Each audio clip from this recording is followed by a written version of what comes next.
आज 2 नोव्हेंबर. उठले बघते तर जाम पाऊस. पावसाला काय झाले? खरं म्हटलं तर पाऊस आपल्या म्हणजे एप्रिल मे आपल्या लोकांची कोणाची लग्न होती तेव्हा आला. लोकांना काय नाचून दिलं नाही, की हळद नाचून दिली नाही, की लग्न नीट करून दिलं नाही. ठीक आहे, समजा ठीक आहे. आज तुळशीचं लग्न आहे. तुळशीची तर आपण पूजा करतो, आपल्यासाठी देवी आहे. आपल्याला नाही घाबरतो, पण तुळशीला पण नाही घाबरला. तुळशीच्या लग्नात पण आला.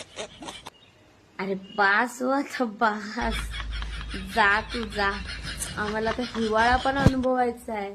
रात्रीचा मस्त थंडी वगैरे पडते, सकाळी उठलं की पाऊस दिसतो. नक्की कुठला ऋतू चाललाय ते तर अजिबात कळत नाही.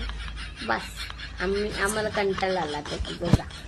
आम्हाला तुमचं लग्न करून मस्त करायचं.